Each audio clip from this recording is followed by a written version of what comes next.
की शुरुआत करेंगे महायुद्ध के साथ। रूस के राष्ट्रपति व्लादिमीर पुतिन के खिलाफ इंटरनेशनल क्रिमिनल कोर्ट से जारी वारंट का मसला भी शांत नहीं हो रहा। और आपको बता दें कि पुतिन को वांटेड करार देने से मॉस्को भड़क उठा है और अब रूस के पूर्व राष्ट्रपति दिमित्री मेदवेदेव ने इंटरनेशनल क्रिमिनल कोर्ट को मिसाइल से उड़ा देने की धमकी तक दे डाली है।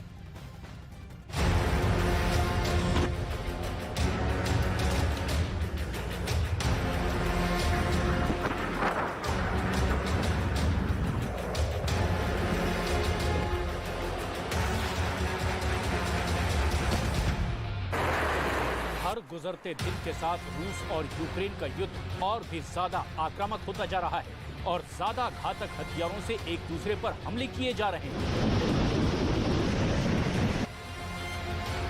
युद्ध के बीच में पुतिन के खिलाफ वारंट जारी हो गया। इंटरनेशनल क्रिमिनल कोर्ट ने पुतिन पर बच्चों के निर्वासन का आरोप लगाया और मॉस्को भड़क उठा। पुतिन के बेहद करीबी और रूस के पूर्व राष्ट्रपति दिमित्री मेदवेदेव ने इंटरनेशनल क्रिमिनल कोर्ट को मिसाइल हमले से तबाह कर देने की धमकी दे डाली। मेदवेदेव ने अपने टेलीग्राम चैनल पर बयान जारी किया है, जिसमें इंटरनेशनल क्रिमिनल कोर्ट को पश्चिम की कठपुतली करार देते हुए कहा, आईसीसी के जज कहते हैं कि वे बहादुर हैं। वे सबसे बड़ी परमाणु शक्ति के खिलाफ हाथ उठाने से नहीं डरते। अफसोस सज्जनों, हर कोई भगवान और रॉकेट के नीचे चलता है। ये कल्पना करना संभव है कि उत्तरी सागर में एक हाइपरसोनिक ओनिक्स मिसाइल से हेग में आईसीसी के प्रांगण को निशाना बनाया जाए। उसे आप रोक नहीं सकते। अफसोस। और ये अदालत सिर्फ एक दयनीय अंतर्राष्ट्रीय संगठन है, नेटो देश की आबादी नहीं। इसीलिए युद्ध शुरू नहीं होगा। वे डरेंगे, कोई पछताएगा नहीं।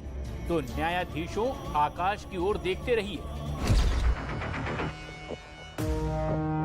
हॉलैंड के हेग में आईसीसी है और आईसीसी की इसी बिल्डिंग पर हमला करने की धमकी दी है दिमित्री मेदवेदेव ने। मेदवेदेव ने जिस ओनिक्स मिसाइल का जिक्र किया है वो एक सुपरसोनिक एंटी शिप मिसाइल है और इसका इस्तेमाल यूक्रेन में कई बार किया जा चुका है।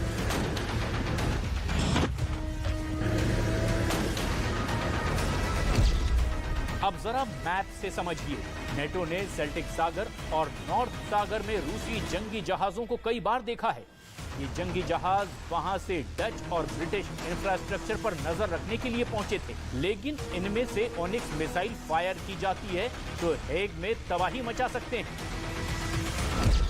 हालांकि सवाल है कि ओनिक्स मिसाइल को मेदवेदेव ने हाइपरसोनिक क्यों बताया, क्योंकि करीब 800 किलोमीटर की रेंज में हमला करने वाली इस सुपरसोनिक मिसाइल से नेटो मुल्क पहले से ही डरते हैं, क्योंकि ये दुनिया की सबसे सटीक हमला करने वाली मिसाइलों में से एक है।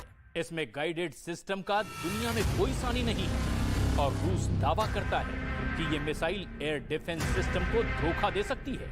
ऐसा हो सकता है कि P-800 ओनिक्स मिसाइल का हाइपरसोनिक वर्जन रूस ने तैयार कर लिया है। यानी अब रूसी नेवी में 2 हाइपरसोनिक मिसाइलें हैं।